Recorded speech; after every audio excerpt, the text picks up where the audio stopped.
Episode 56. தமினா பதட்டத்துடன் இருந்தாள். Dollar மட்டும் இன்னைக்கு சண்டை போட வரலனா நான் பந்தயத்துல தோத்துடுவேனே, அப்புறம் என்னோட உருமாற்ற சக்தியையும் நான் இழந்துடுவேன் என்று புலம்பினாள். ஹே தமினா, நீ இன்னுமா டாலர் மேல நம்பிக்கை வச்சிருக்க? அவன் செம்பியனை பார்த்து பயந்துட்டா, அவன் வரமாட்டா என்று டார்வின் தமினாவை கிண்டல் செய்தான். மைதானத்திற்கு நடுவில் அந்தரத்தில் மிதந்து கொண்டிருந்த மாயத்திரையில் நேரம் குறைந்து கொண்டே வர மக்கள் மனதில் இருந்த நம்பிக்கையும் குறைந்தது. தமினாவும் பந்தயத்தில் தோற்று போக போவதை நினைத்து கண்கள் கலங்க ஆரம்பித்தாள். தமினா தன்னுடைய இருக்கையிலிருந்து எழுந்து முன்னால் போய் நின்று மைதானத்தின் எல்லா மூலைகளிலும் டாலரை தேடினாள். அப்போது ஒரு குரல் அவள் பின்னால் ஒலித்தது. நீ என்னோட வழியில நிக்கிற, நகர்ந்து போ என்று. குரல் கேட்டு தமினா திரும்பி பார்த்தாள். அது இவ்வளவு நேரம் தமினாவின் அருகில் அமைதியாக அமர்ந்திருந்த நபருடையது. தமினா நகர்ந்து நிற்க அந்த நபர் திடீரென்று மைதானத்தை நோக்கி நடக்க ஆரம்பித்தார். அரங்கத்தில் இருந்தவர்கள் அந்த மர்ம நபரை குழப்பமாக பார்த்தனர். தமினா எதுவும் புரியாமல் முழித்தாள். சட்டென அவன் அணிந்திருந்த ஆடையை கழட்டி தூக்கி எறிய தங்க கவசம் அணிந்த மனிதன் அனைவருக்கும் தெரிந்தான். இதைக் கண்டு அதிர்ச்சி அடைந்த தமினா டாலர் என்று உற்சாகத்தில் கத்தினாள். உடனே மக்களின் கவனம் டாலரின் மீது விழ மக்கள் அனைவரும் டாலரை கண்ட சந்தோஷத்தில் துள்ளி குதித்தனர். ஏ டாலர், நம்மளுடைய தேவ தூதன் வந்துட்டாரு. எனக்கு நல்லா தெரியும் டாலர் கண்டிப்பா இங்க வந்துருவாருன்னு என்று மக்கள் டாலருக்கு ஆதரவாக குரல் கொடுக்க ஆரம்பித்தனர். தமினா சந்தோஷத்தில் துள்ளி குதித்துக் கொண்டிருந்தாள். ஐயோ டாலர், டாலர், இவ்வளவு நேரம் நீதான் என் பக்கத்துல உட்கார்ந்துட்டு இருந்தியா? அப்ப நான் பந்தய வச்சது பேசுனதெல்லாம் நீ கேட்டிருப்பேன்னு நினைக்கிறேன். தயவு செஞ்சு எனக்காக செம்பியனை தோக்கடிச்சிடு. ஒரே நிமிஷத்துல செம்பியனோட கதையை முடிச்சிடு, அது போதும் என்றாள். தமினா பேசியதையெல்லாம் டாலர் கேட்டிருப்பான் என்றதும் தமினாவிற்கு முழு நம்பிக்கை வந்தது. அரங்கத்தில் தொகுப்பாளர் குரல் ஒலிக்க ஆரம்பித்தது. இதோ உங்களின் நாயகன் டாலர் வந்து விட்டார். ரைடன் நகரமே இந்த சண்டையை பார்க்கறதுக்காக தான் காத்துக்கிட்டு இருக்கு. டாலர் மேடை ஏறினார். செம்பியன் அவனுக்கு எதிரில் சண்டைக்கு தயாராக நின்று கொண்டிருந்தார். அவனது முகத்தில் துளியும் பயமில்லை. டாலர் ஒரு நீண்ட பெருமூச்சு விட்டு மக்களை நோக்கி கையசைத்தான். மக்கள் உடனே கூச்சலிட்டு ஆரவாரம் செய்தனர். தமினா அவள் பங்கிற்கு டாலர் ஒரே நிமிஷத்துல முடிச்சிடு என்று கூச்சலிட்டாள். வில்வேந்தர்கள் மையத்தின் மாணவர்களும் ஆச்சரியப்பட்டார்கள். இவ்வளவு நேரம் டாலர் நம்ம பக்கத்திலே தான் உட்கார்ந்துட்டு இருந்திருக்காரு, நமக்கு தெரியவே இல்ல பாரு. தெரிஞ்சிருந்தா அவரோட கையெழுத்தையாவது வாங்கியிருக்கலாம். அத வெளியே வித்தா நல்ல வெகுமதிகள் கிடைச்சிருக்கும். தமினா, உன் பக்கத்துல உட்கார்ந்து இருக்கிறது டாலர் தான் உனக்கு முன்னாடியே தெரியும் தானே? அதனாலதான் நீ இவ்வளவு தைரியமா பந்தயம் கட்டின என்று கேட்டான் ஒரு மாணவன். தமினாவால் தன்னுடைய மகிழ்ச்சியை கட்டுப்படுத்த முடியவில்லை. நான் வச்ச நம்பிக்கை வீண் போகல. எனக்கு எப்படி தெரியும் அது டாலர்னு? அடிக்கிற வெயிலுக்கு சாக்கு போய் மாதிரி துணி போட்டிருக்கும் போதே எனக்கு அவன் மேல சந்தேகமா இருந்துச்சு. ஆனா அது டாலர் தான் எதிர்பார்க்கல. எனக்கே இப்பதான் தெரிஞ்சது அது டாலர்னு. அச்சச்சோ, டாலர், ஒரு நிமிஷத்துக்குள்ள கொல்லு அவன என்றாள் தமினா. இதை கேட்டு கடுப்பான டார்வினின் முகம் இறுக்கமாக மாறியது. தமினாவிடம் கோபமாக கத்தினான். ரொம்ப ஆடாத தமினா, இன்னும் சண்டை தொடங்கல. அதுக்குள்ள வானத்துக்கும் பூமிக்கும் குதிக்காத. டாலரால கண்டிப்பா செம்பியனை தோக்கடிக்க முடியாது. தமினா எந்தவித பயமும் இன்றி டார்வினுக்கு அலட்சியமாக பதிலளித்தாள். தம்பி, முடியாதுன்ற வார்த்தை டாலரோட அகராதிலேயே கிடையாது. முடிக்கணும்னு நினைச்சா டாலர் முடிச்சிடுவாரு. டாலர் மாணவர்களுடன் அமர்ந்திருந்த விஷயம் மாகவிக்கு ஆச்சரியமாகத்தான் இருந்தது. ஆனால் தமினாவை போல டாலர் மீது அவள் கண்மூடித்தனமாக நம்பிக்கை வைக்கவில்லை. டார்வின் சொன்னது போல சண்டையில் செம்பியன் ஆதிக்கம் செலுத்த அதிக வாய்ப்பு இருப்பதால் அவள் போட்டியை காண ஆர்வமாக இருந்தாள். வில்வேந்தர் மாணவர்கள் அமர்ந்திருக்கும் இடத்திற்கு விபாஷா வந்தாள். மாகவி அவளை கண்டதும், வா விபாஷா, சரியான நேரத்துக்கு தான் வந்திருக்க. இப்பதான் சண்டை ஆரம்பிக்க போகுது என்று வரவேற்றாள். விபாஷா மாகவியின் அருகில் அமர்ந்தாள். இதுக்காக தானே ரொம்ப நாளா எதிர்பார்த்துக்கிட்டு இருந்தோம். ஆமா, நீ என்ன நினைக்கிற மாகவி? சண்டை யாருக்கு சாதகமா இருக்கு என்று கேட்டாள். செம்பியன் வேணா டாலருக்கு நிகரானவனா இல்லாம இருக்கலாம். ஆனா மிருகலோச்சன் அவனுக்கு பக்கபலமா எப்பவுமே இருப்பான். கண்டிப்பா செம்பியன் நிறைய சக்திகளை இப்ப வச்சிருப்பான். அது மட்டும் இல்லாம மிருகலோச்சன் படையிலேயே செம்பியன் ரொம்ப பலசாலி. அதனால அவனுக்கு கிடைச்சிருக்கிற சக்திகளை அவன் ரொம்ப திறமையா கையாள்வான்னு நினைக்கிறேன் என்றாள். மாகவி விளக்கமளிக்க விபாஷா நிதானமாக கேட்டுக்கொண்டாள். மாகவி தொடர்ந்தாள். டாலர் ஒரு வில்வீரனா இருந்து அவன்கிட்ட விசேஷ வில்லம்புகள் இருந்திருந்தா அவன் செம்பியனை ஜெயிக்கிறதுக்கு கொஞ்சம் வாய்ப்பு இருக்கு. ஆனா அதுக்கெல்லாம் இப்ப சாத்தியமே இல்ல. டாலர் தான் வில்வீரன் கிடையாதே என்றாள். உடனே விபாஷா கிண்டலாக, ஆக டாலர் இந்த சண்டையில ஜெயிக்க வாய்ப்பு இல்லைங்கிற பாப்போம் என்று சண்டையை பார்க்க ஆர்வமானாள். மிருகலோச்சன் துருத்து மாடத்திலிருந்து டாலரை கோபமாக முறைத்தான். பின் அவன் செம்பியனிடம் ஜாடை காட்ட அதற்கு செம்பியன் புரிந்தவன் போல தலையசைத்தான். டாலருடன் சண்டையிட மிருகலோச்சன் எல்லா வகையிலும் தயாராக இருந்தான். செம்பியன் டாலருக்கு நிகரான எதிரி இல்லை என்பதை நன்கு அறிந்திருந்தான். செம்பியன் தோற்று போவதை பற்றியெல்லாம் கவலைப்படாமல் அவனிடம் தன்னுடைய ஆத்ம சக்திகளை கொடுத்து போட்டிக்கு அனுப்பி வைத்தான். அவனுடைய தேவை எல்லாம் போட்டியில் டாலர் பலமாக காயப்பட வேண்டும். அப்படி அவன் காயப்படவில்லை என்றால் கூட அவனுடைய திறமைகளை சண்டையில் காட்டுவான். அதை மிருகலோச்சன் கவனித்து டாலரின் சண்டையிடும் யுக்திகளை பற்றியும் அவனுடைய பலம் பலவீனம் என்னவென்பதை பற்றியும் தெரிந்து கொள்வான்.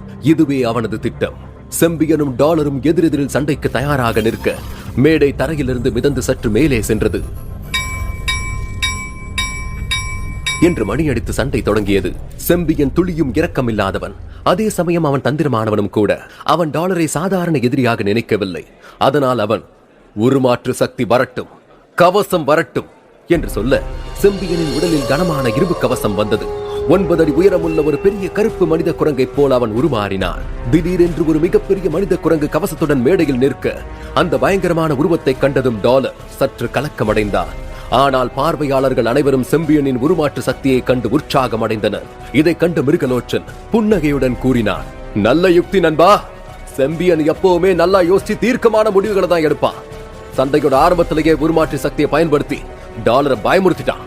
இதனாலதான் செம்பியனை எனக்கு ரொம்ப பிடிக்கும். விடாத செம்பியா, அவனை செதில் செதில வெட்டி வீசு என்று கத்தினான். மிருகலோச்சனுக்கு செம்பியனின் உயிர் முக்கியம் அல்ல. அவன் இருந்தால் அவனுடன் சேர்ந்து அவனுடைய மனித குரங்கு ஜந்துவின் உருமாற்று சக்தியும் அழிந்துவிடும். அதனால் சண்டையில் செம்பியன் சாகக்கூடாது என்று விரும்பினார். டார்வின் செம்பியனின் உருமாற்று சக்தியை கண்டு வியந்து, நான் தான் சொன்னல, மிருகலோச்சன் தன்னோட உருமாற்று சக்தியை செம்பியன் கிட்ட கொடுத்திருப்பான்னு. பாத்தியா? அதுவும் அவனோட இரும்பு கவசத்தை பாரு, செம்மையா இருக்கு. டாலர் செம்பியனை தோக்க அடிக்கணும்னு நினைச்சா கூட 1 மணி நேரம் ஆகும் என்றான். நீ என்ன பேசுற? செம்பியன் மாதிரி ஒருத்தனால எப்படி 1 மணி நேரம் உருமாற்றம் அடைஞ்சிருக்க முடியும்? அதுக்கெல்லாம் வாய்ப்பே இல்ல.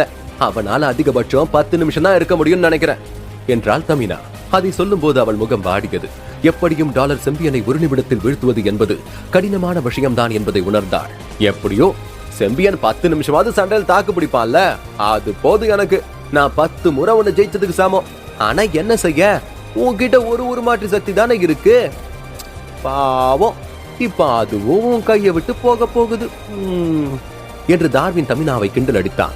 ஆனால் உடனே டார்வின் முகத்தில் இருந்த சிரிப்பு மறைந்தது. ஏனென்றால் டாலரும் உருமாற்று சக்தியை பயன்படுத்தி ரெக்கைகள் முளைத்து குதிரை மனிதனாக உருமாறினார். சண்டை தொடங்கியது. டாலர் கையில் இருமுனை ஈட்டியுடன் மிகவும் வேகமாக ஒரு புயல் காற்றை போல சீறி பாய்ந்து வந்தார். கண்ணிமைக்கும் நேரத்தில் டாலர் செம்பியனை நெருங்கி ஈட்டியால் அவனது வயிற்றில் குத்த முற்பட்டான். செம்பியன் என்று பலமாக கர்ஜித்து விட்டு தான் வைத்திருந்த ஆயுதத்தை கொண்டு அகிலனின் ஈட்டியை படார் என்று தாக்கினான். டாலரின் கையிலிருந்த இருமுனை ஈட்டி அவன் கையை விட்டு பறந்து தள்ளி போய் விழுந்தது. உடனே செம்பியன், என்ன உன்னால ஜெயிக்க முடியாது டாலர் என்றார். அகிலன் தனது மிடுக்கான குரலில், என் பேரு டாலர் இல்ல செம்பியா, அகிலன் என்றார். என்ன என்று செம்பியன் அதிர்ச்சியில் உறைந்து நிற்க சட்டென டாலர் செம்பியனுக்கு மேலே பறந்து தன் இடுப்பில் வைத்திருந்த வேற்று கிரகவாசியின் கோடாலியை எடுத்து செம்பியனின் தலையில் சரக்கென்று இறக்கி கிழித்தான். இதை சற்றும் எதிர்பாராத செம்பியனால் டாலரின் தாக்குதலை தடுக்க முடியவில்லை. அவன் யோசிப்பதற்குள் தலையில் கோடாரி பலமாக பாய்ந்தது. 9 அடி உயரமுள்ள மனித குரங்கின் உடல் 2ஆக கிழிந்தது. என்று பெரிய கர்ஜனையுடன் துடிதுடித்து உடல் சரிந்து கீழே விழுந்தது. செம்பியன் மனித உருவத்திற்கு மெல்ல உருமாற்றம் அடைய பலத்த காயத்துடன் தரையில் இறந்து கிடந்தார். அவனை சுற்றிலும் ரத்தம் மாறாக தரையில் ஓடியது. மக்கள் அனைவரும் நடந்ததைக் கண்டு அதிர்ச்சியில் வாயடைத்து போனார்கள். டாலர் தன்னுடைய கோடாரியை மறுபடியும் தன்னுடைய உரையில் சொருகிக் கொண்டார். பின் நிதானமாக நடந்து சென்று கீழே கிடந்த தன்னுடைய இருமுனை ஈட்டியை எடுத்துக் கொண்டான். அப்போது அரங்கத்தில் தொகுப்பாளரின் குரல் பலமாக ஒலித்தது. வெறும் 10 நொடிகள்ல உருமாற்றம் அடைந்த டாலர் செம்பியனை வெட்டி வீழ்த்திட்டாரு. இதோ உங்களுடைய வெற்றியாளர் டாலர். சில நொடிகள் அமைதிக்கு பிறகு மக்களின் ஆரவார சத்தம் விண்ணை கிழிக்கும் அளவுக்கு பலமாக ஒலித்தது. டாலர் டாலர் டாலர் என்று மக்கள் உறக்கமாக கத்தத் தொடங்கினார்கள். அரங்கமே அதில் அதிரத் துவங்கியது. தமினா சந்தோஷத்தில் துள்ளி குதித்தார். டாலர் ஜெயிச்சிட்டா, டாலர் ஜெயிச்சிட்டா, டாலர் ஜெயிச்சிட்டா. இப்ப இந்த உலகத்திலேயே சந்தோஷமான மனுஷன் நான் தான். டாலர், என் செல்லா குட்டி, நீ கலக்கிட்டமா. நீ மட்டும் இப்ப என் பக்கத்துல இருந்திருந்தா உன்னை கட்டி முடிச்சு முத்தம் கொடுத்திருப்பேன் என்று பிளையிங் கிஸ் கொடுத்துக் கொண்டிருந்தாள். விபாஷாவும் மாக்கவியும் அதிர்ச்சியிலிருந்து மீளாமல் எப்படி டாலரால் செம்பியனை இவ்வளவு எளிதாக கொல்ல முடிந்தது என்று யோசித்தார்கள்.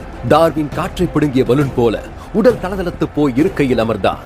அவனால் செம்பியன் இறந்து விட்டான் என்பதை நம்ப முடியவில்லை. என்னோட ஆத்ம சக்தி போச்சா? எப்படி என்று கண்கள் கலங்கினான். மிருகலோச்சன் அதிர்ந்து போய் டாலரை கண்டான். அவனுக்கு செம்பியன் இறந்து போனதை பற்றிய கவலையை விட அவனுடைய மனித குரங்கு உருமாற்று சக்தியுடன் சேர்ந்து இன்னும் சில ஆத்ம சக்திகளும் செம்பியனுடன் சேர்ந்து அழிந்து விட்டன என்பதை நினைக்கும் போதுதான் மிருகலோச்சனால் கோபத்தை கட்டுப்படுத்த முடியவில்லை. அவனுடைய இதயத்தை கத்தியால் கிழிப்பதைப் போல உணர்ந்தான். டாலர், எனக்கு இருக்கிற கோபத்துக்கு உன்னை இப்பவே கொல்லணும்னு தோணுது. ஆனா உடனே கொல்ற அளவுக்கு நீ சாதாரணமான ஆள் இல்லைங்கிறத இப்ப நான் புரிஞ்சுக்கிட்டேன். ஏண்டா பிறந்தோன்னு நீ வருத்தப்படுற அளவுக்கு உனக்கு நான் வேதனையை உண்டாக்குவேன். அதுக்கப்புறம் தான் உன்னை என் கையால கொல்லுவேன் என்று மிருகலோச்சன் மனதிற்குள் டாலரை சபித்தான்.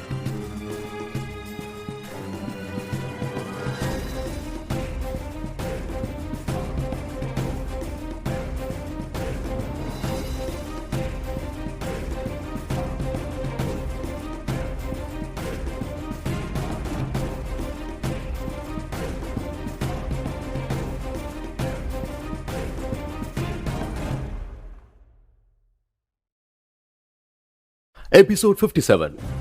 டாலர் செம்பியனை கொன்று வீழ்த்தியதும் மக்கள் அனைவரும் அவனை கொண்டாடினார்கள். ஆனால் மிருகலோச்சனுக்கோ டாலரின் மீது தீராத கோபம் இருந்தது. டாலரின் வெற்றியை கண்டு கோபமடைந்த மிருகலோச்சன் வேகமாக தன் அறைக்கு வந்தான். அங்கும் இங்கும் அலைந்தபடி பித்து பிடித்தவன் போல தனக்குத்தானே கோபமாக கத்த ஆரம்பித்தான். எப்படி எப்படி எப்படி எப்படி ஜெயிச்சாவன்? இப்பவே என்னோட படை வீரர்களோட திரண்டு போய் அந்த டாலரை கொன்னுடுறேன். இல்ல இல்ல, டாலருக்கு ரெக்கைகள் இருக்கு, பறந்து போயிடுவான். அந்த திட்ட வேலைக்கே ஆகாது. அவன் பறந்து போனா என்ன, என்கிட்ட இருக்கிற விசேஷ வில்லம்ப வச்சு டாலரை குறிப்பாத்து தாக்குவேன். ஆனா அவனோட தங்க கவசத்தை என்னோட அம்பு தொலைச்சிடுமா? டாலர் என்று சொல்லி தன் அறையில் உள்ள அனைத்து பொருட்களையும் கோபத்தில் தூக்கி எறிந்தான். மிருகலோச்சன் தன்னுடைய பற்களை கடித்துக் கொண்டு கோபத்துடன், நான் மட்டும் அன்னைக்கு என்னோட அம்பை பயன்படுத்தி அந்த அசுர ஜந்துவை தாக்காம இருந்திருந்தா இந்த டாலருக்கு அசுர ஜந்துவோட உருமாற்று சக்தியே கிடைச்சிருக்காது. அந்த உருமாற்று சக்தி இல்லாம அவனால செம்பியனை கொண்டிருக்கவே முடியாது. அவனுக்கு இந்த சக்தி கிடைச்சதை என்னால்தான் நினைக்கும் போது என்ன பார்த்தா எனக்கே அருவருப்பா இருக்கு. அந்த டாலரை பத்தி யோசிச்சு யோசிச்சு எனக்கு தலையே வெடிக்குது. செம்பியன் செத்து போனதும் நான் அவனுக்கு கொடுத்த சில விசேஷ சக்திகளும் உருமாற்று சக்தி அவனுடைய சேர்ந்து அழிஞ்சு போச்சு. என் கண்ணு முன்னாடியே செம்பியனை கொன்னுட்டு டாலர் சுதந்திரமா நடந்து போய்கிட்டு இருக்கான். ஆனா என்னால ஒன்னும் பண்ண முடியல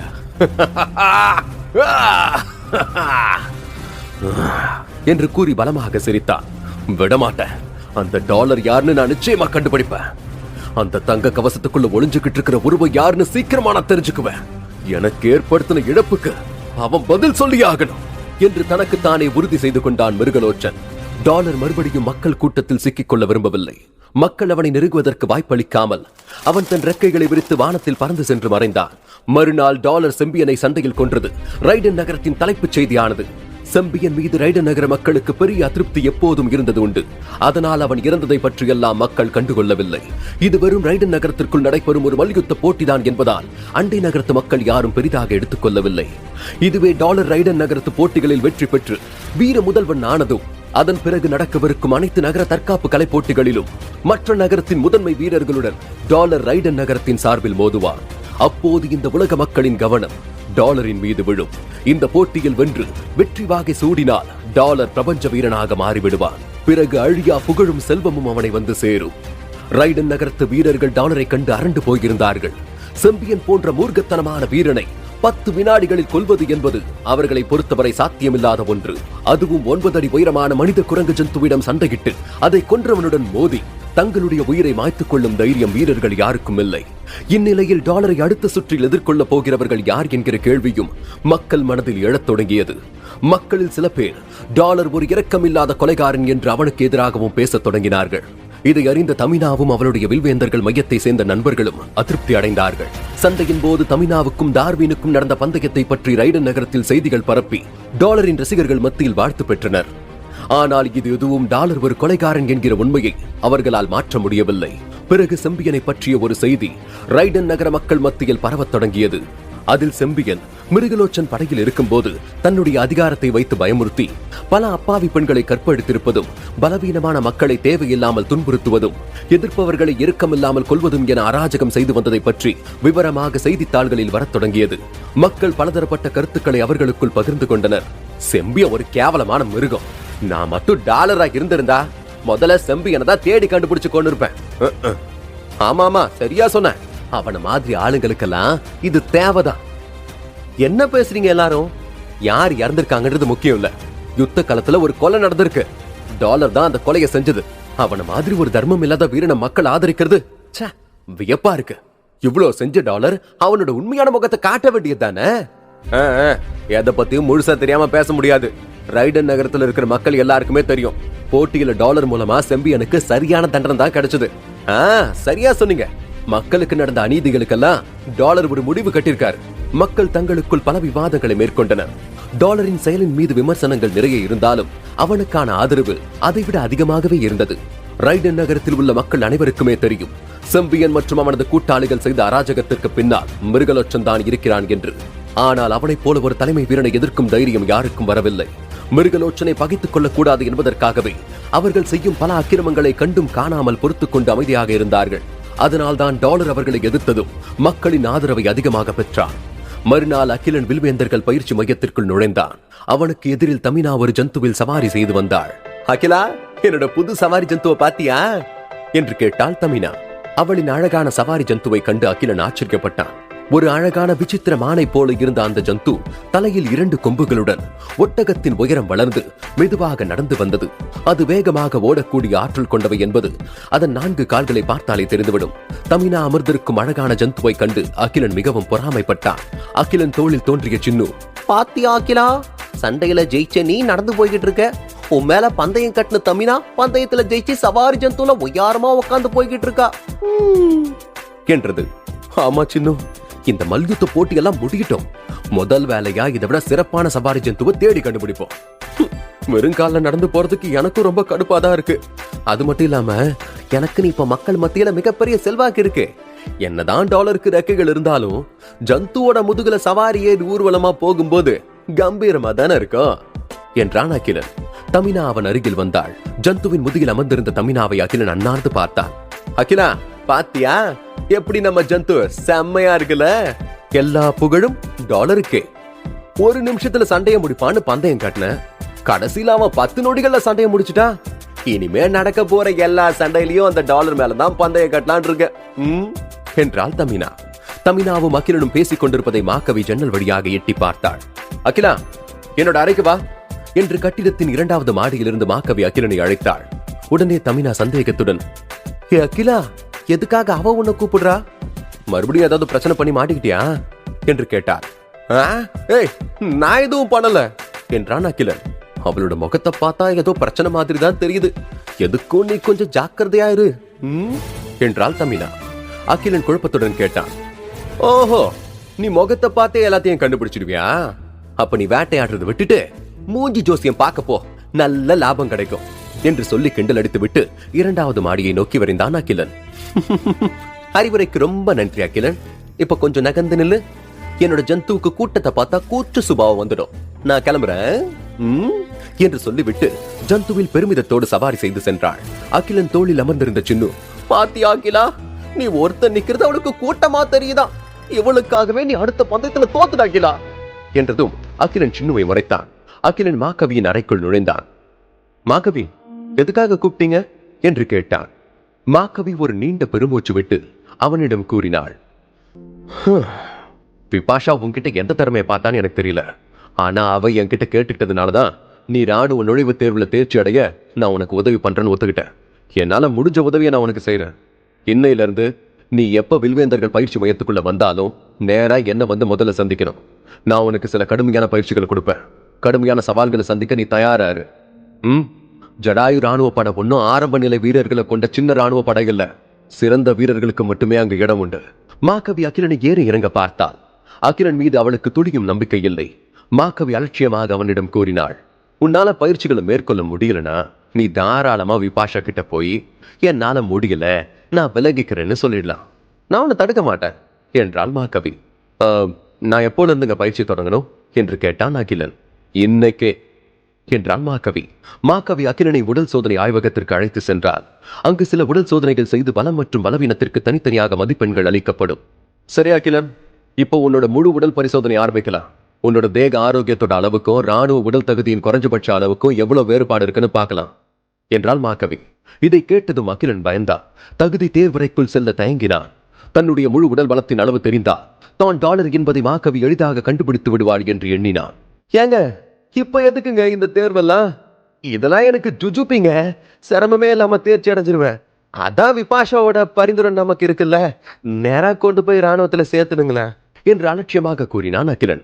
மாகவி அவனை ஒரு இறுக்கமான முகத்துடன் முறைத்து பார்த்து, சொன்னதை செய் என்றாள்.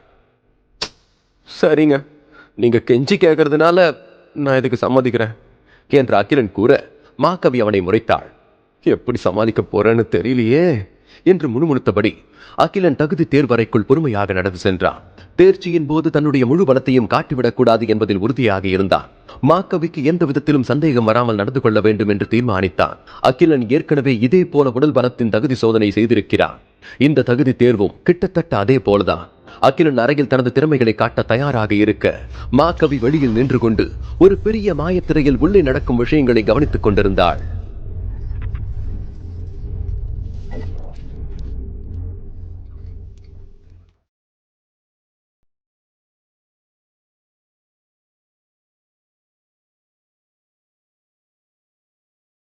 எபிசோட் 58. ராணுவத்தில் சேர்வதற்காக அகிலன் உடல் தகுதி தேர்வை மேற்கொள்ள தயாராக இருந்தார். மாகவி அறைக்கு வெளியே இருந்து ஒரு பெரிய மாயத்திரையில் அறைக்குள்ளே என்ன நடக்கிறது என்பதை கண்காணித்துக் கொண்டிருந்தாள். இந்த முறை அகிலன் தன்னுடைய திறமையை வெளிக்காட்டுவதில் கட்டுப்பாட்டுடன் இருந்தான். அவன் நீண்ட நாட்களாக உக்கிரம வர்மக்கலையை பயிற்சி எடுத்து வருவதால் அவனுடைய உடலும் மனதும் முழுவதுமாக அவனது கட்டுப்பாட்டில் இருந்தன. உக்கிரம வர்மக்கலையின் மூலம் அகிலனால் தன்னுடைய உடல் வெப்பநிலை, இரத்த அழுத்தத்தின் அளவு இவைகளை எல்லாம் ஒரு குறிப்பிட்ட அளவுக்கு அதிகரிக்கும்படி செய்ய முடியும். எவன் ஒருவன் வர்ம கலைகளை நன்கு புரிந்து கொள்கிறானோ அவனது உடலில் அனைத்து தசையும் எலும்பும் அவன் எண்ணத்திற்கு ஏற்றாற்போல் செயல்படும். அகிலன் சின்னுவிடம் கூறினான், இளங்கீரை என் கூட சண்டை போடும் போது ரொம்ப பலகீனமா இருந்திருப்பான்னு நினைக்கிறேன். இல்லனா இப்படிப்பட்ட ஒரு சிறப்பான வர்ம கலையை தெரிஞ்சு வச்சுக்கிட்டு அவன் என்கிட்ட அடி வாங்கி செத்துருக்க மாட்டான்ல. அன்னைக்கு அவன் மட்டும் நல்ல ஆரோக்கியத்தோட இருந்திருந்தானா நான் தான் அவன் கையால செத்திருப்பேன். நல்ல வேலை என்றான். அவன் தோளில் அமர்ந்திருந்த சின்னு, ஆமா நல்ல வேலைதான் அகிலா, உனக்கு தற்காப்பு கலை தெரியுங்கிற விஷயம் ரைடு நகரத்துல யாருக்கும் தெரியாது. இப்போ வரைக்கும் நீ அதை ரகசியமா பயிற்சி செஞ்சுக்கிட்டு இருக்கிறது நல்லதா போச்சு. ஒருவேளை நீ உக்கிரம வர்ம கலையை பயிற்சி செய்யற விஷயம் வெளியே தெரிஞ்சிருச்சுன்னு வச்சுக்க, இளங்கீரனை கொன்னது நீதான்னு தெரியறதுக்கு கூட வாய்ப்பு இருக்கு. அகிலன் ஏற்கனவே இந்த உடல் பரிசோதனையை மேற்கொண்டிருக்கிறான். ஆனால் இம்முறை கவசமின்றி எதிர்கொள்ள போகிறான். தேர்வு ஆரம்பமானது. அகிலனுக்கு எதிரில் நோவா என்னும் பச்சை ஒளி பொருந்திய சில விசித்திரமான செயற்கை இயந்திரங்கள் அவனை தாக்க வந்தன. அகிலன் தங்க கவசமின்றி சண்டையிட்டாலும் அந்த தகுதி தேர்வை அவன் சுலபமாக கடந்து விட்டான். அதே போல் அகிலனுக்கு பல்வேறு சோதனைகள் நடத்தப்பட்டன. அனைத்திலும் அகிலன் தேர்ச்சி பெற்றான்.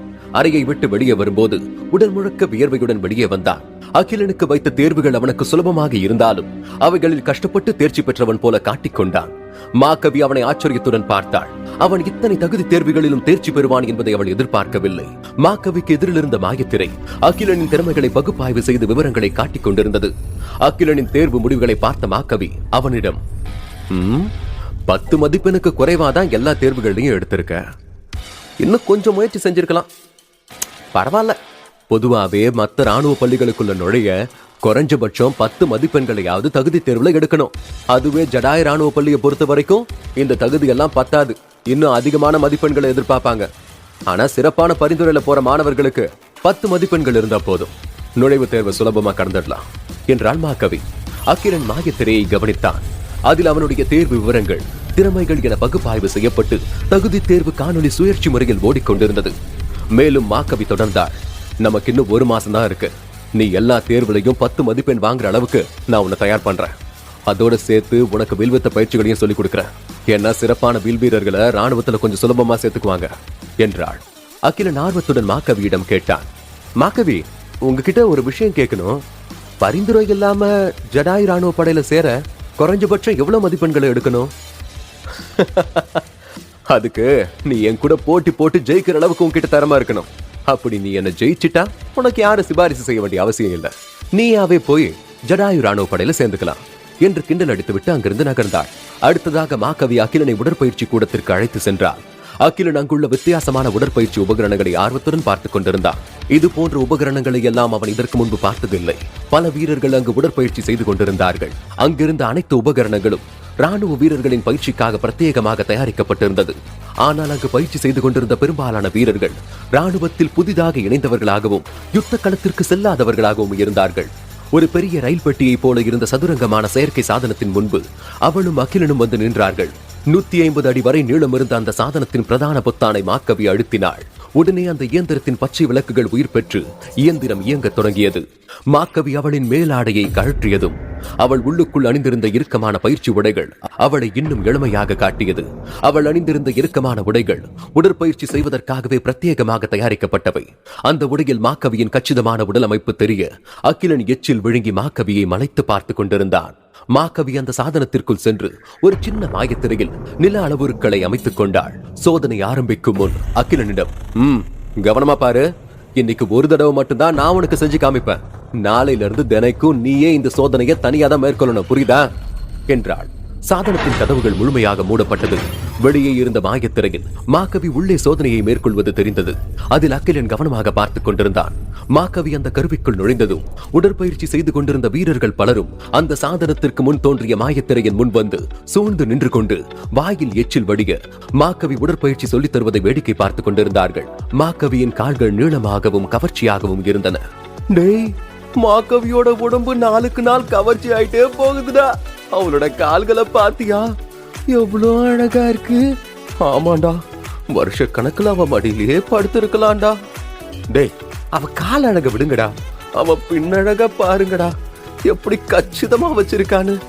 அகிலன் தோளில் இருந்த சின்னு, ஏப்பா இவனுங்க என்னப்பா மாக்கவியை இப்படி ரசிக்கிறானுங்க? விட்டா இந்த மனித மிருகங்கள் மாயத்திரையவே முழுகிடுவானுங்க போல இருக்கே. அந்த அளவுக்கு காம பார்வையால இருக்கு. எதுக்கும் நீ இவங்க கிட்ட கொஞ்சம் ஜாக்கிரதையாவே இரு என்று எச்சரித்தது சின்னு. அந்த பெரிய சாதனத்திற்குள் சென்ற மாக்கவி உடற்பயிற்சிகளை நிதானமாகவும் சுலபமாகவும் ஒவ்வொன்றாக செய்து காட்டினாள். அகிலன் அருகில் இருந்த ஒரு வீரனிடம், நண்பா, இது என்ன சாதனம்? இதுக்குள்ள போய் எதுக்கு இவங்க உடற்பயிற்சி செய்யறாங்க? சுலபமான உடற்பயிற்சி தானே, அதை வெளியில இருந்தே செய்யலாம்ல என்று ஆர்வத்துடன் கேட்டான். என்னதே சுலபமான உடற்பயிற்சியா? புதுப்பையா, நீ அனுபவம் இல்லாம பேசிக்கிட்டு இருக்கன்னு நினைக்கிறேன். இது ஒன்னும் உடற்பயிற்சி சோதனை இல்ல. மாக்கவி சுலபமா அந்த சாதனத்துக்குள்ள நடமாடுறானா அதுக்கு அவளுடைய சிறப்பான உடல் ஆரோக்கியம் தான் காரணம். நீ எல்லாம் அதுக்குள்ள போனா சீக்கிரமாவே நொந்து போய் வெளியே வந்துருவ என்றான் அந்த இளைஞன். அகிலன் குழப்பம் அடைந்தான். அவர்கள் அருகில் இருந்த மற்றொரு இளைஞன், இதுக்கு பெயர் தான் புவி ஈர்ப்பு பயிற்சி சாதனம். இந்த மாதிரி கருவிகள் எல்லா ராணுவ படையிலையும் இருக்கும். இந்த பயிற்சி ஒரு மனிதனோட உடல் ஈர்ப்பு சக்தியை தன்னோட கட்டுப்பாட்டுக்குள்ள வச்சுக்க உதவும். மாக்கவி அமைச்ச அளவுருக்களின்படி நீ சோதனையை மேற்கொள்ள உடல் தகுதி தேர்வுல 10 மதிப்பெண்களுக்கு மேல வாங்கி இருக்கணும். இல்லனா நீ பெரிய சித்திரவதையே அனுபவிப்ப என்று எச்சரித்தான். அகிலன், இந்த சாதனத்துக்குள்ள போறதுக்கு முன்னாடி உன்னோட இஷ்ட தெய்வத்தை வேண்டிக்க. ரொம்ப கடுமையான சோதனையை தான் மாக்கவி உனக்கு கொடுத்திருக்கா என்றான் ஒரு இளைஞன். உடற்பயிற்சி கூடத்தில் இருந்த எல்லா வீரர்களுக்குமே அகிலனை நன்றாக தெரிந்திருந்தது. அதே சமயத்தில் விபாஷா அகிலனை தனியாக அழைத்து சென்றதை பற்றியும் அவர்கள் கிசுகிசுக்க தவறவில்லை. மாக்கவி சிறிது நேரத்தில் புவியீர்ப்பு சாதனத்தை விட்டு வெளியே வந்தாள். அதை கண்டதும் வீரர்கள் உடனே ஓடிச் சென்று ஆளுக்கு ஒரு உபகரணங்களை தூக்கி உடற்பயிற்சி செய்பவர்களைப் போல நடித்தார்கள். நெற்றியில் வியர்வையுடன் மாக்கவி வெளியே வந்ததும் அவளுடைய மேலாடையை எடுத்து போட்டுக்கொண்டு, இந்த சோதனை முடிஞ்சதுக்கு அப்புறம் என்ன வந்து பார் என்று சொல்லிவிட்டு அங்கிருந்து சென்றாள். அகிலன் அந்த சோதனையை முறையாக மேற்கொள்கிறானா இல்லையா என்பதை கவனிக்க அவளுக்கு விருப்பமில்லை. மாக்கவிக்கு அகிலனின் உடல் தகுதி 10 மதிப்பெண்ணிற்கும் கீழ் இருப்பது நன்றாக தெரியும். இத்தகைய சிரமமிக்க சோதனையை செய்து முடிப்பது என்பது அகிலனுக்கு சாத்தியமில்லாத ஒன்று என்பதை மாக்கவி உறுதியாக நம்பினாள். அகிலனுக்கு கடுமையான சோதனைகளை கொடுத்து அவனுக்கு ராணுவத்தின் தீவிரத்தை உணர்த்த வேண்டும் என்று எண்ணினாள். அப்போதுதான் அவன் தன்னுடைய கட்டளைகளை மதித்து நடப்பான் என்று நினைத்தாள். அகிலன் அந்த புவியீர்ப்பு சாதனத்திற்கு செல்ல எத்தனித்தான். அப்போது அகிலனின் தோள்பட்டையை ஒரு கைப்பிடித்து நிறுத்த அவன் திரும்பினான். உடற்பயிற்சி செய்து கொண்டிருந்த வீரர்களில் ஒருவன் அங்கு நின்று கொண்டிருந்தான். அகிலன் அவனை குழப்பமாக பார்க்க அந்த வீரன் புன்னகையுடன் கூறினான், நண்பா, இது ரொம்ப கடினமான சோதனை. ஆனா இந்த சோதனையை நீ சுலபமா கடந்து போக என்கிட்ட ஒரு ரகசியம் இருக்கு, அது சொல்லட்டுமா என்று கேட்டான். அகிலன் ஆர்வமாக கேட்டான், என்ன ரகசியம்? அந்த வீரன் அகிலனின் காதுகளில் கிசுகிசுத்தான். மாக்கவி உள்ள போனதும் அவ சில அளவுருக்களை அமைச்சுக்கிட்டான். அந்த அளவுருக்களை மாத்தினா உன்னால கொஞ்சம் சுலபமா இந்த பயிற்சிகளை செய்ய முடியும். இந்த சாதனத்துல பாதுகாப்பு இயந்திர நுட்பம் இருக்கு. அது உன்னோட உடலுக்கு ஆபத்து வராத வகையில வடிவமைக்கப்பட்டிருக்கு. அந்த நுட்பத்தை பயன்படுத்தி நீ மாக்கவி அமைச்ச அளவுருக்களை உனக்கேத்த மாதிரி மாத்தி வச்சுக்கிட்டனா உன்னால சுலபமா மட்டும் இல்ல, சீக்கிரமாவே இந்த சோதனையை கடந்துட முடியும். மாக்கவியாலையும் அளவுருக்கள் மாறின விஷயத்தை கண்டுபிடிக்க முடியாது என்றான். பிரமாதமான யோசனை நண்பா. இப்ப நான் என்ன செய்யணும் சொல்லுங்க என்று கேட்டான் அகிலன். அந்த வீரன் அகிலனுக்கு மாக்கவி அமைத்த அளவுருக்களை பாதுகாப்பு இயந்திர நுட்பத்தை கொண்டு எப்படி மாற்றி அமைப்பது என்கிற விவரத்தை சொல்லிக் கொடுத்தான். அகிலன் அந்த சாதனத்திற்குள் நுழைந்ததும் அவனுக்கு எதிரில் ஒரு சிறிய மாயத்திரை இருந்தது. அதில் மாக்கவி அமைத்த அளவுருக்களின் விவரங்கள் இருந்தன. அதன் அருகில் சென்ற அகிலன் அளவுருக்களை மீட்டமைக்கும் பொத்தானை அழுத்தினான். உடனே ஒரு இயந்திர குரல் ஒலித்தது. அளவுருக்கள் அமைப்பை உறுதிப்படுத்தவும் என்றது. சரி என்று அகிலன் அதற்கு பதிலளித்தான். அந்த வீரன் சொன்னது போல அகிலன் தனக்கு ஏற்றார் போல் அந்த அளவுருக்களை மாற்றி அமைத்தான். உறுதிப்படுத்தல் முடிந்தது, இன்னும் 10 வினாடிகளில் பயிற்சி தொடங்கும், தயாராக இருக்கவும் என்று அறிவித்தது இயந்திர குரல். 10, 9, 8 என 10 வினாடிகள் முடிந்ததும் அகிலனுக்கு திடீரென்று தன் உடலில் புவியீர்ப்பு சக்தி அதிகரித்தது. உடல் இடையில் 100 கிலோ கூடியது போல உணர்ந்தான். தன் உடல் தரையை நோக்கி தன்னை இழுக்க நிமிர்ந்து நிற்க முடியாமல் தடுமாறினான். மதியமானது. வெளியே சென்ற மாக்கவி உடற்பயிற்சி கூடத்திற்கு வந்து கொண்டிருந்தாள். அகிலன் இந்நேரத்துக்கு சோதனையை தாங்க முடியாம நொந்து போயிருப்பான். அவனுக்கு இதே மாதிரி சில கடுமையான பயிற்சிகள் அப்பப்ப கொடுத்தாதான் அவன் என் வழிக்கு வருவான் என்று தனக்கு தானே கூறிக்கொண்டாள். மாக்கவி மறுபடியும் உடற்பயிற்சி கூடத்திற்கு வந்தாள். அங்கு அகிலன் மற்ற வீரர்களுடன் சகஜமாக பேசி அரட்டை அடித்துக் கொண்டிருப்பதை கண்டு அதிர்ச்சி அடைந்தாள். அங்குள்ள வீரர்களும் அகிலனுக்கு உடற்பயிற்சி சாதனங்களை எப்படி உபயோகிப்பது என்று சொல்லிக் கொடுத்துக் கொண்டிருந்தார்கள். அகிலனும் எந்தவித சோர்வுமின்றி உற்சாகமாக அவர்களுடன் பேசி சிரித்துக் கொண்டிருந்தான். மாக்கவி நேராக அவனிடம் வந்து, அகிலன், நான் உன்னை பயிற்சி செய்ய சொன்னா இங்க என்ன பண்ணிக்கிட்டு இருக்க என்று வெறுப்புடன் கேட்டாள். பூனையை பார்த்த எலியைப் போல வீரர்கள் மாக்கவியை கண்டதும் அகிலனை தனியாக விட்டுவிட்டு தள்ளிச் சென்று எதுவும் தெரியாதது போல் அவரவர்கள் வேலையை பார்ப்பது போல நடித்தார்கள். மாக்கவி, நீ சொன்ன மாதிரியே நான் என்னோட பயிற்சிகளை முடிச்சிட்டேன் என்று வீரர்கள் அவனுக்கு கற்றுக் கொடுத்தது போல வணங்கி மரியாதையுடன் கூறினான். என்னது, முடிச்சிட்டியா? எப்படி என்று குழப்பத்துடன் யோசித்தாள். பிறகு மாக்கவி புவியீர்ப்பு சாதனத்திற்கு உள்ளே சென்று அவள் அமைத்த அளவுருக்களை சோதனை செய்தாள். நான் அமைச்ச அளவுருக்கள் அப்படியேதான் இருக்கு. உடல் தகுதி தேர்வுல 12 மதிப்பெண்கள் பெற்றவங்களால மட்டும்தான் இந்த சோதனைகளை கடக்க முடியும். அகிலனோட உடல் திறன் 10க்கும் கீழே தான் இருக்கு. அவனால இந்த சோதனையை கண்டிப்பா முறையா கடந்திருக்கவே முடியாது. அவன் ஏமாத்திருக்கான். இது அவனுடைய உண்மை சோதனை முடிவாய் இருக்கவே முடியாது என்று யோசித்தாள்.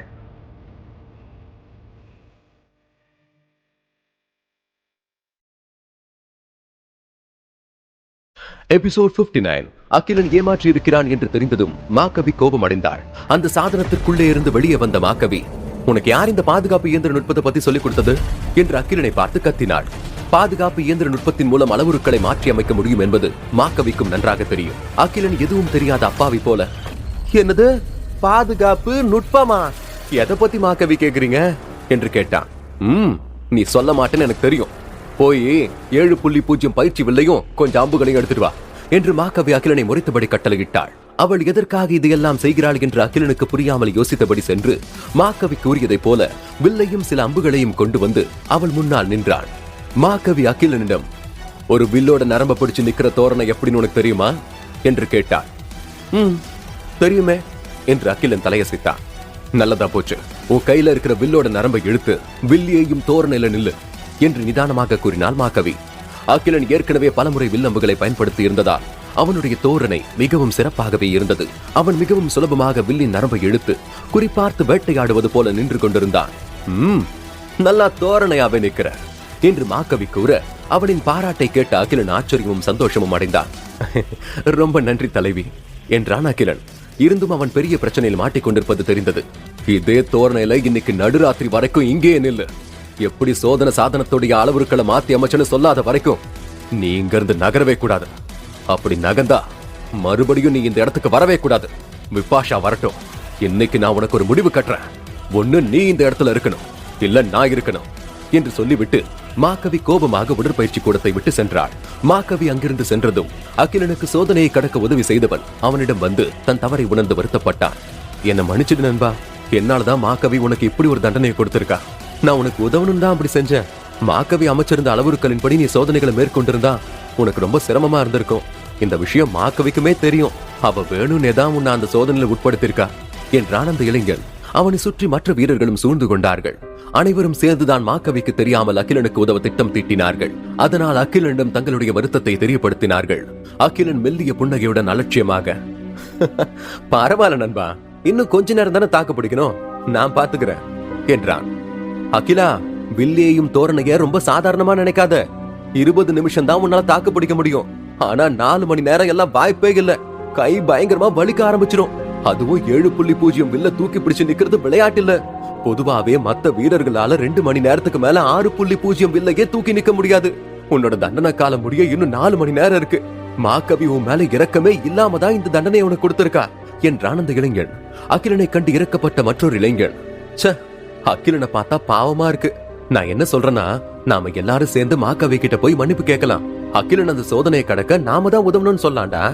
இல்லனா அகிலனால அவனோட கைகளை தூக்கவே முடியாத அளவுக்கு போயிடும் என்று யோசனை கூறினான். நீ விளக்கி சொன்னா மட்டும் அவ மன்னிச்சு விட்டுருவாளா?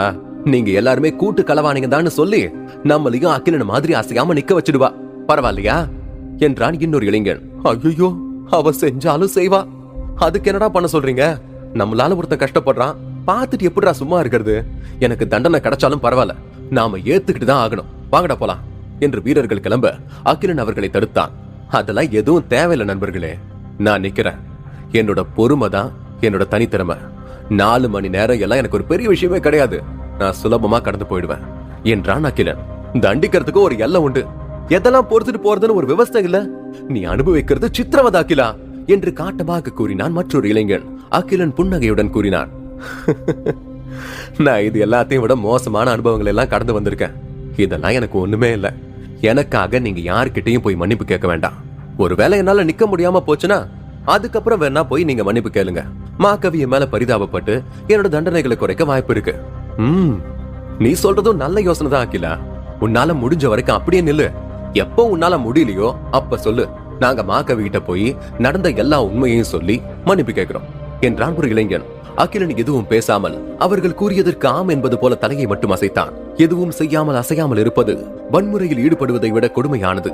அதுவும் 7.0 வில்லை கையில் ஏந்தி நிற்பது அகிலனுக்கும் கொஞ்சம் எரிச்சலாகத்தான் இருந்தது. ஆரம்பத்தில் அவனுக்கு வழி தெரியவில்லை. சுலபமாக இந்த தண்டனையை கடந்துவிட முடியும் என்று எண்ணினான். ஆனால் அரை மணி நேரம் கடந்ததும் அவனுடைய தோள்பட்டைகள் வலியில் கடுகடுவன எரிய ஆரம்பித்தன.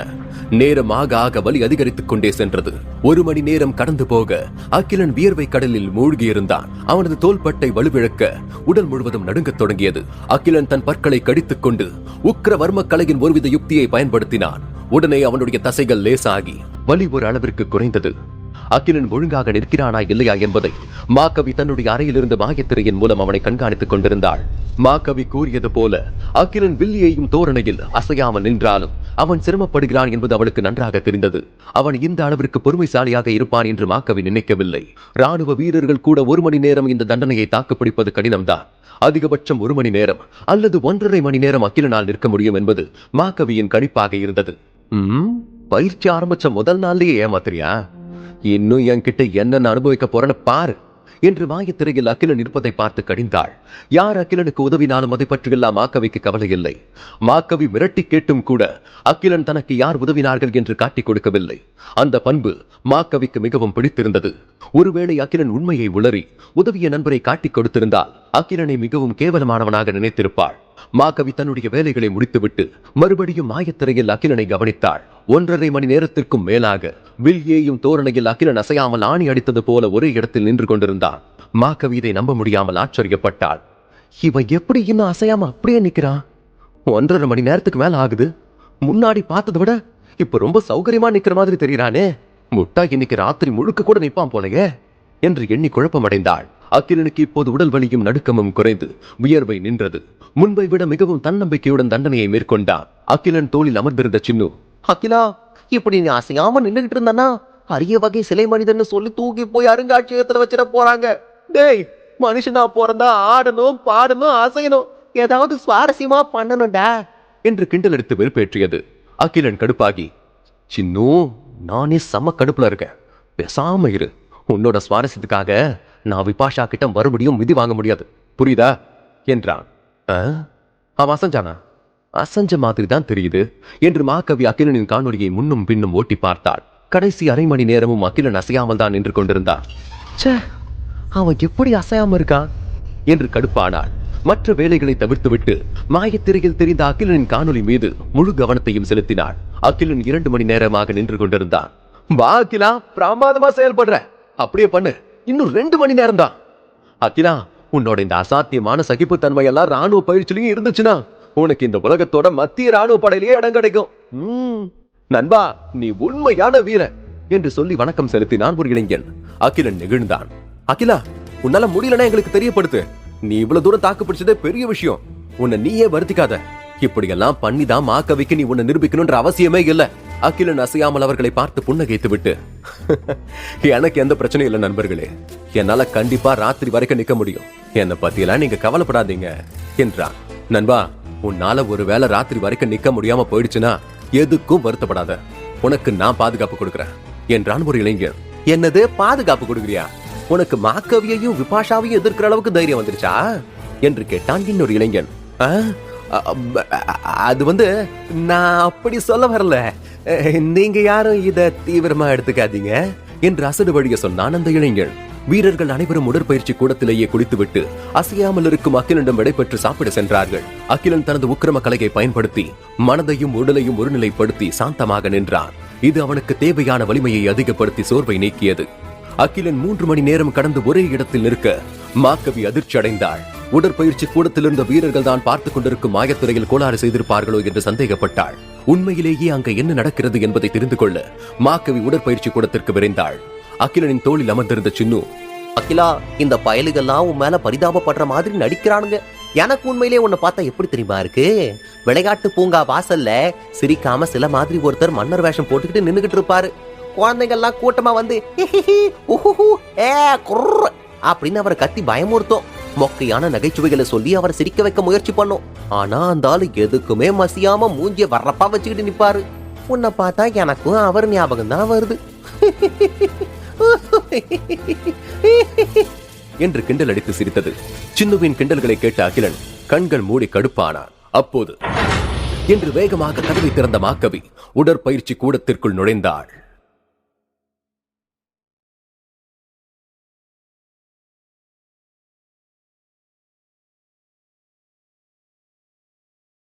எபிசோட் 60. மாக்கவி நேராக அகிலன் முன் வந்து நின்றாள். அகிலன் துளியும் கவனச்சிதறல் இன்றி ஆடாமல் அசையாமல் வில்லியையும் தோரணையில் சிலை போல நின்று கொண்டிருந்தான். இப்பவாவது நீ என்கிட்ட ஏதாவது சொன்ன நினைக்கிறேன் அகிலன் என்று கேட்டாள் மாக்கவி. அகிலன் தான் கற்றுக்கொண்டிருக்கும் உக்கிரம வர்மக்கலையை இன்னும் முழுவதுமாக கற்றுக்கொள்ள முடியவில்லை. அதனால் சில யுக்திகளை அவனால் முறையாக கையாள முடியவில்லை. 3 மணி நேரமாக அகிலன் ஒரே இடத்தில் அசையாமல் நிற்க அவன் உடல் வியர்த்து தொப்பலாக நனைந்து போயிருந்தான். இருந்தாலும் கூட அவன் வில்லின் நரம்பை முழுபலம் கொண்டு இழுத்து பிடித்திருந்தான். அகிலனின் கைகள் சிறு நடுக்கமும் இன்றி வில்லை இறுக்கமாக பிடித்திருப்பதை கண்டு மாக்கவி ஆச்சரியப்பட்டாள். மாக்கவி தன் மனதிற்குள் யோசித்தாள். முதல் முறையாய் இந்த பையன் கிட்ட ஏதோ ஒரு திறமை இருக்குங்கிறத நான் இப்பதான் உணர்றேன். இப்பதான் புரியுது விபாஷா ஒன்னும் இவனை சும்மா தேர்ந்தெடுக்கலன்னு. 3 மணி நேரமா வில்லியையும் தோரணையில இவனால் சோர்வாகாம நிக்க முடியுது. ஒரு வில்வீரனாக துடிக்கிறவனுக்கு இந்த சகிப்புத்தன்மையும் மன உறுதியும் ரொம்ப ரொம்ப முக்கியம். அது அகிலன் கிட்ட நிறையவே இருக்குன்னு நினைக்கிறேன். அகிலன் தோளில் அமர்ந்திருந்த சின்னு, டே அகிலா, இதான் நல்ல வாய்ப்பு. அடம் பிடிக்காம ஒழுங்கா மாக்கவி கிட்ட மன்னிப்பு கேளு, அவ உன்னை விட்டுடுவா என்று எச்சரித்தது. சின்னு சொன்னதை காதில் வாங்கிக் கொள்ளாத அகிலன் மாக்கவியிடம், தலைவி, நான் சொல்றதுக்கும் எதுவும் இல்லை, நீங்க சொன்ன தண்டனையை நான் நிறைவேற்றுறேன், அவ்வளவுதான் என்றான். சின்னு சலித்துக் கொண்டே சொன்னது, அடே, உனக்கு என்ன கூறு கெட்டு போச்சாடா? ஏன்டா ஏன் ராணுவத்துல சேரத்துக்கு முன்னாடியே ஏன்டா இவ்வளோ வீராப்பா இருக்க என்றது. ஓஹோ, நீ திருந்துற மாதிரி தெரியல, நீ நடுராத்திரி வரைக்கும் இப்படியே நின்னுகிட்டு என்று கூறிவிட்டு மாக்கவி திரும்பி பார்க்காமல் அங்கிருந்து சென்றாள். சின்னு சென்று கொண்டிருக்கும் மாக்கவியை பார்த்து, ஏங்க, இவன் ஒரு கிறுக்கங்க, இவன் சொல்றதையெல்லாம் பெருசா எடுத்துக்காதீங்க, வாங்க வந்து இவனை விடுவிச்சுட்டு போங்க என்று கத்தியது. அகிலன் நிதானமாக கூறினான், வாயை மூடு அற்ப ஜந்துவே, நீ பேசுவது அவள் செவிகளுக்கு கேட்காது. நான் என்னுடைய சோதனைகளை சாதனைகளாக மாற்றி காட்டுகிறேன் பார் என்றான். சின்னு அவனை கண்டு கடுப்பாகி முறைத்தது. அகிலன் மீது கோபம் இருந்தாலும் அதே சமயம் அகிலனின் விடாமுயற்சியை மாக்கவி மதித்தாள். ஒரு இளம் வீரனுக்கு தான் கொடுத்த மிகப்பெரிய தண்டனை என்று எண்ணினாள். அவளுடைய இளம் வயதில் இது போல ஒரு தண்டனையை அவளுக்கு கொடுத்திருந்தால் அவளால் 2 மணி நேரம் கூட நின்றிருக்க முடியாது என்பது அவளுக்கு நன்றாக தெரியும். இதை மாக்கவி உணராமல் இல்லை. ஆனால் இந்த தண்டனை மூலம் அகிலனின் முழு திறனையும் வெளியில் கொண்டு வர அவள் நினைத்தாள். போகும்போது மாக்கவியின் மனதில் பல குழப்பமான எண்ணங்கள் உதித்தது. இந்த அகிலனை நான் ரொம்ப சாதாரணமா நினைச்சிட்டனே, விட்டா அவன் விடிய விடிய கூட நிக்கிறான்னு சொல்லுவான் போலயே. அவனோட விடாமுயற்சியையும் சகிப்புத்தன்மையும் என்னால பாராட்டாம இருக்க முடியல. அப்பா, ஆனா இவ்வளவு சகிப்புத்தன்மை அவனுக்கு எங்க இருந்து வந்துச்சு? உடல் தகுதியில அகிலன் மற்ற வீரர்களோட குறைவான மதிப்பெண்கள் தான் வாங்கியிருக்கான். அப்புறம் எப்படி? ஒன்னும் புரியலையே. விபாஷாவுக்கு இந்த விஷயம் தெரிஞ்சா தான் ஒரு சரியான ஆள் தான் தேர்ந்தெடுத்திருக்கேன்னு சொல்லி ரொம்ப சந்தோஷப்படுவா என்று தனக்கு தானே சொல்லிக் கொண்டார். மாகவி தன்னுடைய கூடாரத்திற்கு சென்ற பிறகும் அகிலன் தொடர்ந்து தண்டனையை நிறைவேற்றுகிறானா என்பதை தனது மாயத்திரையில் கண்காணிக்க தொடங்கினாள். ஒரு புறம் அகிலன் எவ்வளவு தூரம் தாக்கு பிடிப்பான் என்பதை அறிய ஆவலாக இருந்தாள். மறுபுறம் அவன் சக்திக்கும் மீறிய இந்த சவாலை அவன் எதிர்கொண்டால் அவனுடைய கைகள் பாதிக்கப்படுமோ என்று அஞ்சினாள். மாகவிக்கு அகிலனை தன் அணியில் சேர்த்துக் கொள்ள விருப்பமில்லை. ஆனால் அதற்காக அவனை காயப்படுத்த வேண்டும் என்கிற எண்ணமும் அவளுக்கு இல்லை. இதனால் தான் தன்னால் அகிலனுக்கு எந்த விதமான பாதிப்பும் வந்துவிடக் கூடாது என்பதில் தீர்மானமாக இருந்தாள். மாகவி உடற்பயிற்சி கூடத்தை விட்டு வெளியே சென்ற சில நிமிடத்தில் சாப்பிட சென்ற வீரர்கள் உடற்பயிற்சி மையத்திற்கு திரும்பினார்கள். அவர்கள் அகிலனுக்காக உணவு மற்றும் தண்ணீரை எடுத்து வந்திருந்தனர். நண்பா, நீ இன்னுமா சோர்வடையாம நின்னுகிட்டு இருக்க? இந்தா, உனக்காக ஜந்துவோட ரத்தம் கொண்டு வந்திருக்கோம், குடிச்சிட்டு தெம்பா நில்லு என்று ஒரு இளைஞன் ஒரு டம்ளரை அகிலனின் வாயருகே கொண்டு சென்று அவனை குடிக்கும்படி வற்புறுத்தினான். மற்றொரு இளைஞன், இந்த அகிலா, உனக்காக இறைச்சி துண்டுகளை வாங்கிட்டு வந்திருக்கேன், இத சாப்பிடு. இங்க இருக்கிற சமையல்காரர் ரொம்ப நல்லா இறைச்சிகளை சமைப்பாரு, சாப்பிட்டு பாரு, ரொம்ப நல்லா இருக்கும் என்று கூறி ஒரு பெரிய இறைச்சி துண்டை எடுத்து அகிலன் வாயருகில் கொண்டு சென்று சாப்பிட சொல்லி வற்புறுத்தினான். இருவரும் மாறி மாறி தொந்தரவு செய்ய அகிலன் பொறுமையை இழந்தான். போதும், நிறுத்துங்க, என்ன நீங்க தள்ளி விட்டுருவீங்க போல இருக்க. எனக்கு இதெல்லாம் இப்ப எதுவும் தேவையில்லை. இன்னும் 1 மணி நேரத்துல என்னோட தண்டனை முடிஞ்சிடும். மாகவி சமாதானம் அடையணும், அதான் இப்ப முக்கியம் என்றான் அகிலன். நண்பா, நீ எந்த விதமான இன்னல்களையும் சகிச்சுட்டு போற அளவுக்கு வல்லமை கொண்டவனா இருக்க. பொதுவா நான் யாருடைய திறமைகளையும் பார்த்து வியந்ததில்லை, ஆனா இப்ப உன்னோட திறமை என்ன மெய்சில் இருக்க வைக்குது என்று பாராட்டினான் ஒரு இளைஞன். சரி, உன்னோட பேர் என்ன? அகிலன். உன்னோட வயசு? 20 முடிஞ்சு 21 தொடங்க போகுது. இப்ப இருக்கிற பசங்க எல்லாம் வல்லவர்களா தான் இருக்காங்க. எனக்கு மத்தவங்களை பத்தி எல்லாம் தெரியாது, ஆனா ஒண்ணு மட்டும் என்னால உறுதியா சொல்ல முடியும், நான் ஒரு பலமான போராளி என்றான் அகிலன். சரி, அகிலன் கிட்ட யாரும் பேசாதீங்க, பேசினா அவனுடைய கவனம் சிதறிடும். அகிலனுக்கு எந்த பிரச்சனையும் இல்லை என்பதை வீரர்கள் உறுதி செய்து கொண்டார்கள். அதன் பிறகு அங்கு ஒரு மேஜை போட்டு அனைவரும் சீட்டாட தொடங்கினார்கள். அவர்களை கண்டு அகிலன் கடுப்பானான். ஐயோ, இவனுக்கு வேற உதவி செய்யறங்கிற பேர்ல என்ன ரொம்ப வெறுப்பேத்துறானுங்களே, போய் தொலைங்கடான்னு சொன்னாலும் கேட்க மாட்டேங்கிறானுங்க என்று மனதில் யோசித்தான் அகிலன். அகிலன் 4 மணி நேரத்திற்கும் மேலாக அசையாமல் ஒரே இடத்தில் நின்று கொண்டிருந்தான். அகிலனின் தண்டனை காலம் முடிய சில நொடிகள் மட்டுமே எஞ்சியிருந்த நிலையில் வீரர்கள் சீட்டாடுவதை தற்காலிகமாக நிறுத்திவிட்டு கடிகாரத்தையே பார்த்துக் கொண்டிருந்தார்கள். கடைசி நொடி கடந்த அடுத்த கணமே வீரர்கள் வேகமாக அகிலனை சூழ்ந்து கொண்டு அவன் கையில் இருந்த வில்லம்பை வாங்கி தூர எறிந்தார்கள். தூக்க தூக்க, அகிலனை கொண்டு போய் வலி நிவாரணி எந்திரத்துல போட்டாதான் அவனுக்கு உடம்பு வலி கொஞ்சமாவது கம்மியாகும் என்று தண்டனை முடிந்ததும் அகிலன் தன்னை ஆசுவாசப்படுத்திக் கொள்ள கூட நேரம் கொடுக்காமல் வீரர்கள் அவனை தூக்கினார்கள். ஐயோ இல்ல, வேண்டாம், என்ன விட்டுருங்க, நான் என்னோட அறைக்கு போகணும், ஏற்கனவே ரொம்ப தாமதம் ஆயிடுச்சு என்று கத்தினான் அகிலன். அகிலனின் தோளில் இருந்த சின்ன பதட்டப்பட்டது. டேய், என் நண்பனை எங்கடா தூக்கிட்டு போறீங்க? அவனை விடுங்கடா, விடுங்க. அவனுக்கு ஏதாவது ஒண்ணு ஆச்சுன்னா நான் உங்களை சும்மா விட மாட்டேன்டா என்று கத்தி ஒரு பல்டி அடித்து போஸ் கொடுத்து நின்றது. வீரர்கள் அகிலனின் பேச்சை கேட்காமல் அவனை அலைக்காக தூக்கி சென்றார்கள். அகிலனுக்கு எதிரில் வலி நிவாரணி என்கிற ஒரு மசாஜ் இயந்திரம் இருந்தது. ஐயோ, இந்த மசாஜ் இயந்திரத்துக்குள்ள என்ன உட்கார வச்சுட்டாங்கன்னா கிட்டத்தட்ட 1 மணி நேரத்துக்கு என்னால வெளியே வர முடியாது போலயே. அவ்வளவு நேரம் என்னால இங்க வீணடிக்க முடியாதே. வேண்டாம் நண்பர்களே, நான் நல்லாதான் இருக்கேன், என்ன விட்டுடுங்களே என்று கெஞ்சினான். அகிலா, சும்மா இரு, உனக்கு ஒண்ணும் தெரியாது. நீ ரொம்ப நேரமா உன்னோட தசைகளுக்கு அழுத்தம் கொடுத்திருக்க, அது உன் உடம்புக்கு சில மோசமான பக்க விளைவுகளை கொடுத்துரும். அப்புறம் உன்னால மத்த சோதனைகள்ல சரியா பங்கெடுத்துக்க முடியாத மாதிரி ஆயிடும். நீ சில மணி நேரங்களாவது இந்த வலி நிவாரணி இயந்திரத்துல படுத்து ஓய்வெடுத்து உன்னோட உடல் தசைகளையும் நரம்புகளையும் தளர்வடைய செஞ்சுக்கணும். அப்போதான் உனக்கு புத்துணர்ச்சியா இருக்கும் என்று கூறினான் ஒரு இளைஞன். ஐயோ, ஏன் சொன்னா கேட்க மாட்டேங்கிறீங்க, நான் நல்லாதான் இருக்கேன், என்ன விடுங்க. என்னால 3 மணி நேரம்லாம் மறுபடியும் ஒரே இடத்துல இருக்க முடியாது, என்னை இறக்கி விடுங்களே என்று அகிலன் வீரர்களை எச்சரித்தான். வீரர்கள் கேட்பதாக தெரியவில்லை. உடனே அகிலன் தான் பயின்ற அசுர வர்மக்கலையை பயன்படுத்தி திடீரென்று ஒரு பாம்பை போல சுழன்று தன்னை விடுவித்துக் கொண்டு அவனை சுமந்து சென்ற வீரர்களில் ஒருவனின் கழுத்து இறுக்கமாக பிடித்து கிடுக்குப்பிடி போட்டான். அகிலன் திடீரென ஆக்ரோஷமானதும் மற்ற வீரர்கள் விலகிச் சென்றார்கள். அகிலன் தன் பற்களை கடித்துக் கொண்டு கோபமாக கூறினான். நண்பா, நான் தான் சொல்றேன்ல, எனக்கு ஒண்ணுக்கு இல்ல, நான் நல்லாதான் இருக்கேன், என்ன போக விடு. நீ நம்பலன்னா நான் உன் கூட சண்டையிட்டு உன்னை ஜெயிச்சுட்டு இந்த இடத்தை விட்டு போறேன், பாக்குறியா என்றான். அகிலன் சோர்வில்லாமல் வீரனை தாக்கியதை கண்டதும் மற்ற வீரர்கள் வாயடைத்து போனார்கள். அடச்ச, இவன் சாதாரண மனுஷனே கிடையாது, மனித தோல் போத்திய ஒரு மிருகம் என்றான் அதிர்ச்சியில் இருந்த ஒரு இளைஞன். இல்ல இல்ல, இவன் மனித தோல் போர்த்திய ஒரு அழிக்கு ஏந்திரம் என்றான் ஒருவன். இல்ல இல்ல, இவன் மனித தோல் போர்த்திய ஒரு கொடூரமான வேற்று கிரகவாசி. அதற்கு சின்ன உடனே, ஆஹா, ரொம்ப சரியா சொன்னீங்க வீரரே, இந்த பய ஒரு வேற்று கிரகவாசிதான் என்றான். இவ்வாறு வீரர்கள் அவர்களுக்குள் பேசுவதை கண்டு அகிலன் கடுப்பானான். அவர்களிடம் சொல்லிக் கொள்ளாமல் உடற்பயிற்சி கூடத்தை விட்டு வெளியே வந்தான். அகிலன் நேராக தன்னுடைய அறைக்கு சென்றான். தான் வைத்திருந்த சில ஜந்துக்களின் இறைச்சிகளை தானாக சமைத்து சாப்பிட்டான். வீரர்கள் நினைத்தது போல அகிலன் உடல் சோர்வடையவில்லை. மாறாக அந்த தண்டனையை அவன் பயிற்சியாக மாற்றிக்கொண்டான். ஆனால் அன்றிரவு நன்றாக தூங்கினான். மறுநாள் மதியம் வரை அவன் எழுந்திருக்கவில்லை. அகிலன் சோம்பல் முறித்து எழுந்தான். உடலில் உள்ள செல்கள் எல்லாம் புத்துயிர் பெற்றது போல உணர்ந்தான். தண்டனையின் போது அகிலன் உக்கிர வர்மக்கலையை பயன்படுத்தியது அவனுக்கு மிகுந்த உதவியாகவும், அதே சமயம் வர்மக்கலையை 10 நாள் பயிற்சி எடுத்துக் கொண்டது போலவும் இருந்தது.